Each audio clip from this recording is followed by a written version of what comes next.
On today's podcast, we're going to be diving into selfishness, this term that is used as a weapon, or maybe it's narcissist. There is a difference between selfishness and greed, which we're going to get into. But if you were ever called selfish when you were young, it probably was a way for your parents to get you to do what they wanted you to do. And the universe, life itself, nature, is inherently selfish. But in that selfishness allows the grand symphony of life to take place. For example, a tree pulls nutrients and water for itself, and it doesn't apologize for trying to grow bigger or reach for the sun. But in doing so, it provides oxygen for all of us. The sun doesn't radiate for anyone else. It just does it.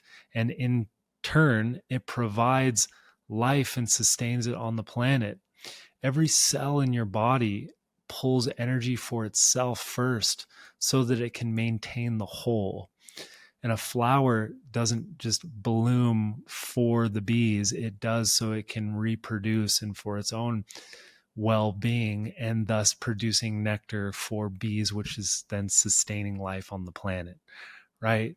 So it is this uniqueness, this selfness that allows us to continue. It is our own growth and the ability for us to take care of ourselves and to really honor what we want, which allows us to be in right relation and right connection to everything else and everyone else on the planet. So if you have ever experienced being called selfish or being called a narcissist, perhaps, it's probably that you're not being the way that person wants you to be. And in my own journey of my own healing and growth, it's actually required me to pull all of my energy back inward to figure out, who am I? What am I? What do I stand for? What do I want? Not the societal impressions and the parental impressions that were pressed upon me, not the voice of, what we should be doing and how we should be in the world.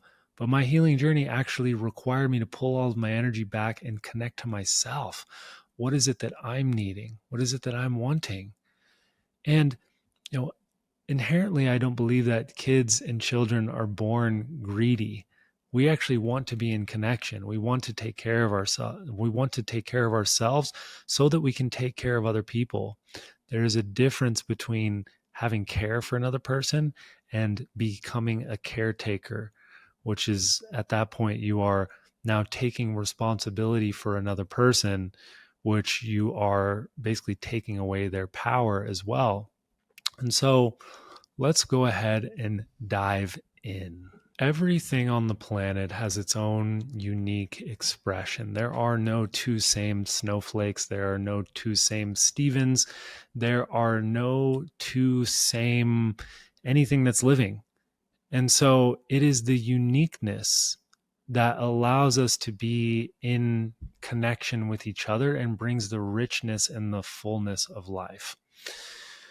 All of us are striving for our own unique expression in the world, and we want to feel like that expression of ourselves is true, is honest, is authentic, and is helping other people in the world.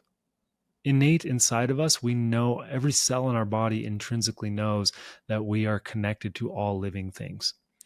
And so we know that if we dump toxins in a river hundreds of miles away, well, eventually, even though it's far away from us, eventually it will make up the water in the body of our children's children. We know that we're intrinsically connected, but it is our uniqueness that allows us to be in connection with each other. Think about it. You don't want a romantic partner or a business partner that is going to just tell you everything that you want to hear. That is the last thing you want. You want to know actually what another person is wanting. You want to know that they're wanting to be connected to you out of their own just genuine interest. The opposite of this would be obligation, which breeds so much resentment and puts a ton of pressure and actually drains your own nervous system, probably more than anything.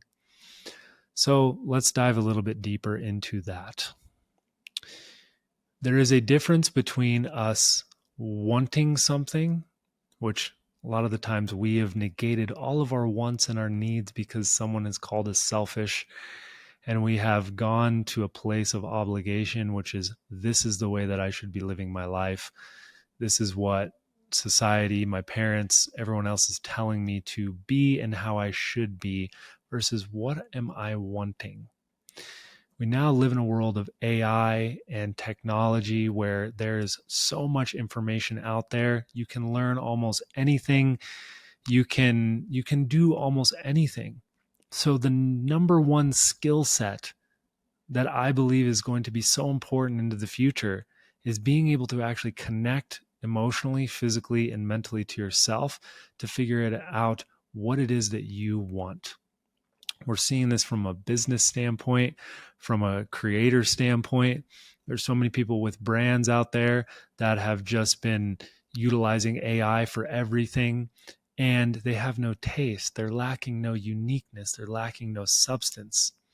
In my opinion, what's going to be the most magnetic thing moving into the future is people that are deeply connected to themselves and are not afraid to express what it is that they want. If you think about it, the current politicians, if you will, or the institutions that are in power, how much do you trust these people that are in power, these institutions or presidents or politicians? No, because they're often telling us what they think we want to hear. They're not actually telling us the truth.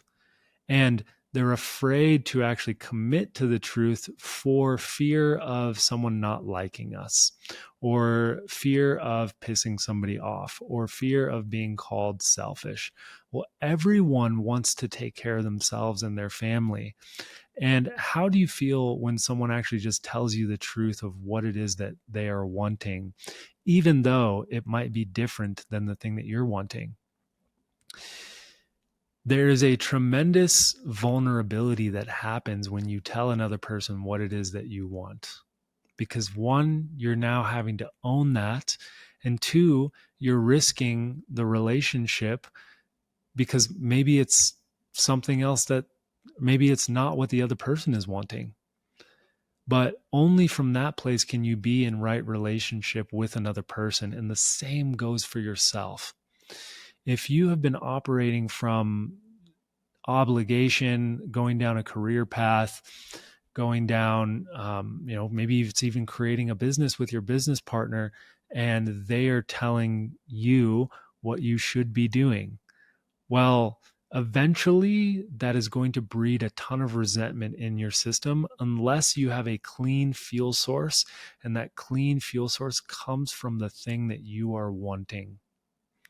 Now, you might ask me, Stephen, how do you actually connect to what it is how do you connect to what you want?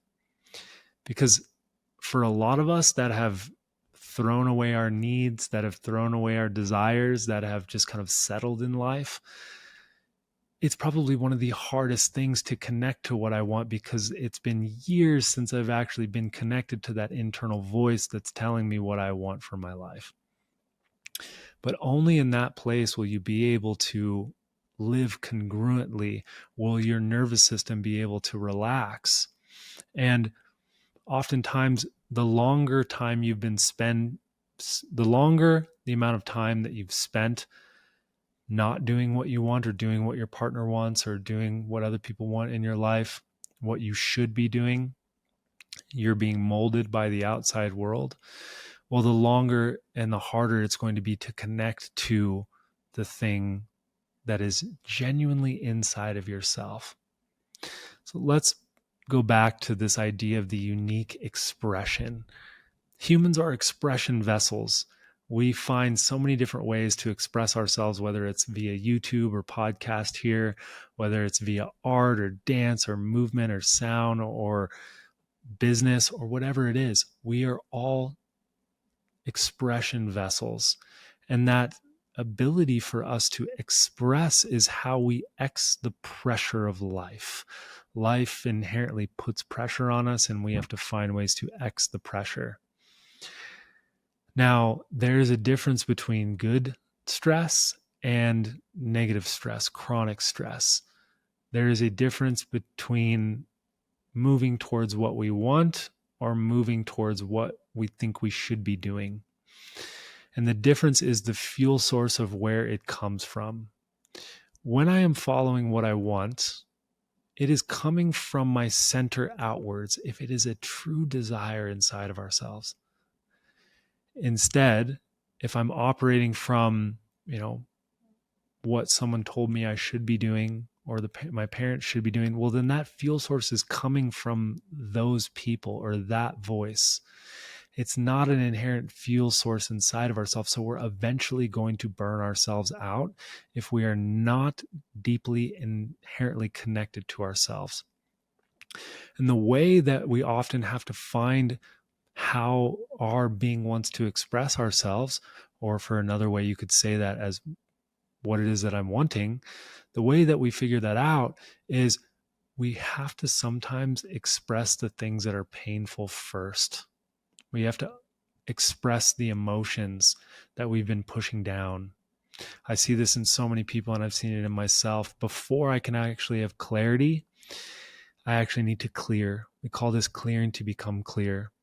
And so oftentimes I've, gone into a tremendous amount of anger for myself, or I've, been deeply sad or going through grief. I actually can't see clearly when I'm in the midst of an emotion. Think about it. The worst time to make a decision is when you're in the middle of feeling an emotion.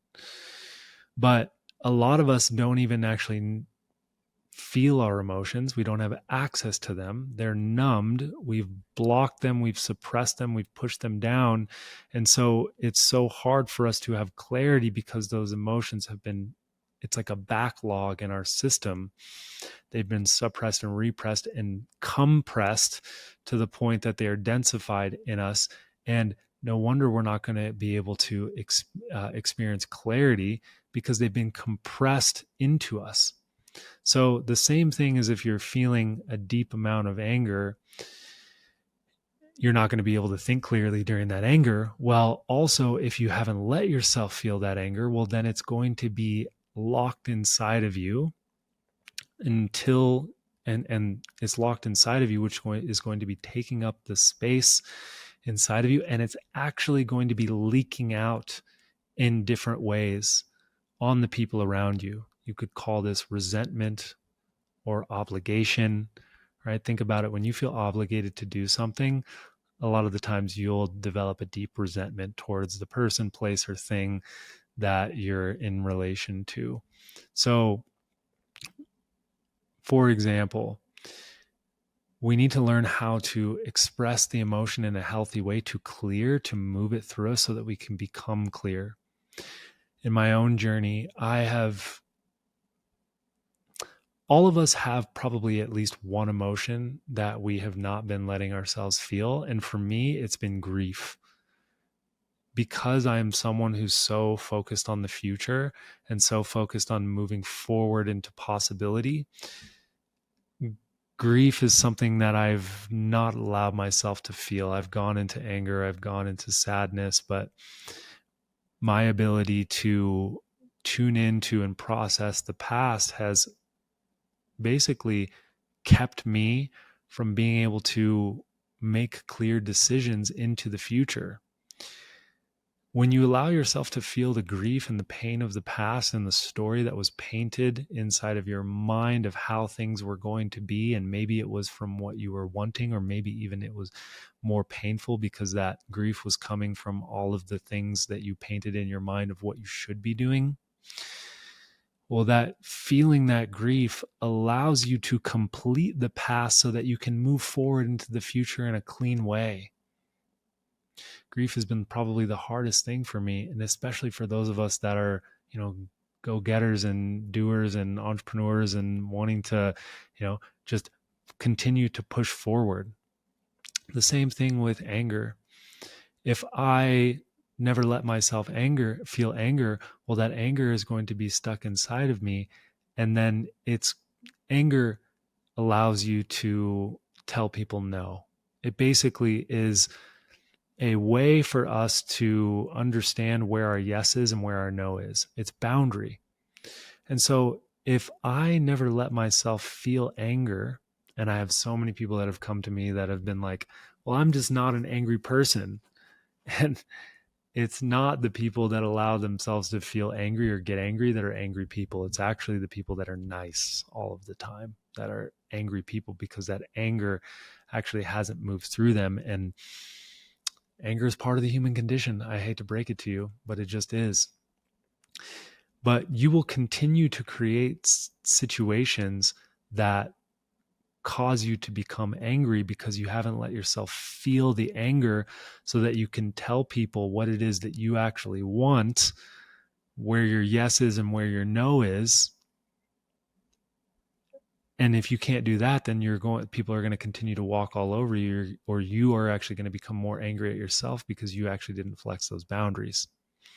So part of the way that we figure out what it is we want on, and how we move deeper into this journey of connecting deeper to ourselves, to become selfish in our own healing journey, is to learn the language of our own body, to learn the different emotional expressions that need to move through us, and to unclog the tube that is us, to let it move through. And in the beginning, a lot of the times that can look pretty ugly. It can be ugly. This journey of diving into emotional intelligence and reconnecting to your emotions, if you've been numb for 10, 20 years, it feels like it's never going to end often. But in a healthy individual, it actually takes, like, if you let an emotion just rip through you, it takes 90 seconds to 3 minutes for that emotion to fully move through you, so that you can, and to complete the cycle that's needed so that you can come back to clarity. Emotions are the connective tissue, the fascia that that push and pull us together as humans in our connection. Like anger, I said, tells you where your no's at. Sadness, grief pulls us deeper into connection and we want to be held. Fear, it pulls us together because we don't want to feel like we're alone. Emotions are part of our limbic system. They are the mammalian part of us that create connection. They're the connective tissue that push and pull us together. And by us learning how to feel those emotions and to move them through us and to not allow them to get stuck, allows us to become clear. You can see clearly. And only from that place can we see clearly, and we become informed by that emotion, so that we're not trying to run from one of them or the other one. And from that place, we can actually make a clear decision. And not only a decision, but we can actually find clarity on what it is that we are wanting. It's been deeply challenging for me lately as I've been growing this business for a long time. Actually not even that long. It's been 4 years or so that I've been growing somatic.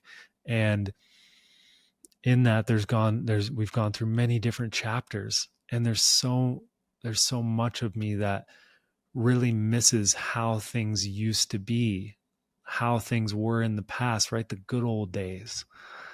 And by me attaching to those good old days, I haven't been able to move clean into the future, because I'm still attached to the past.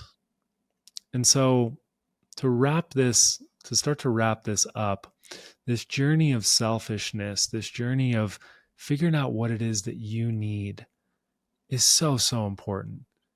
It is probably the most important. And if you are in relationships with other people and they truly love you, they want you to connect to what your needs are. They want you to express yourself in what it is that you're wanting and what it is that you're needing. And in the beginning, it actually might trigger them. It might create some conflict. And oftentimes we have to learn how to speak this truth without curating it in a way that is nice to another person. We need to actually just let the expression move fully through us. And maybe it comes off with some spikes attached to us. But until we open up our channel of ourself and our own expression, until we unclog it and start to be able to express it without blocking it in any sort of way, then we can actually start to curate it in a way that will land for this other person's nervous system. So to recap everything on here, your journey of growth is going to be predicated by how connected you are to yourself. Your journey in business is going to be predicated on how connected you are to yourself. Your journey in relationships is going to be predicated on how deeply you are connected to yourself. Because at the end of the day, no one else is responsible for your needs and your wants. I'll say that again. No one else is responsible for your needs and your wants. You are the one that are responsible for those. Part of it is just being able to express those to the people around us. They don't even need to fulfill those needs. We just want to be seen and heard in our own expression. And so through this journey of reconnecting to myself and moving through these repressed backlog of emotions and clearing out the tube that is kind of stuck inside of us, from that place, we can start to then channel that stress or those emotions or the stuff that's been lodged into our system. We can start to curate our expression in a way that is our art form. So many people have taken incredibly stressful situations and incredibly emotionally charged situations and have found a way to move it through them and channel it into an art form that hopefully helps other people. There's a lot of people that are channeling their emotions into an expression that is continuing to hurt people. And that is the cycle of what you could call ancestral trauma or hurt people, or passing it on over and over and over again. There is a difference between being able to feel an emotion and move it through you and pointing an emotion at somebody else. And the difference is, can I move it through me myself? Can I be informed by it? And then can I express what the information that I was getting from that emotion? Can I express it clearly from the place of what it is that I am wanting? So if you are on your growth and healing journey and you have had people call you selfish for needing to take care of yourself, well, those people probably don't have your best interest in mind. And if they do, they will eventually understand what you need to do. You might have to set up boundaries in the beginning. Boundaries are an incredible tool to help you during your healing journey, but at some point when you start to find your own unique expression and you have deeply rooted yourself in your own taste, in your own medicine, in your own magic, then at that point, the boundaries are there for you because you're so focused on your own expression and your own wants and your own needs that everyone around you is in alignment. And then you find yourself in a community of people that love you for who you are. So if you enjoyed this, please leave me a comment below. Would love to hear what your thoughts are on this. If it resonated with you, share it with a friend or a family member. And until next time, thank you so much for tuning in.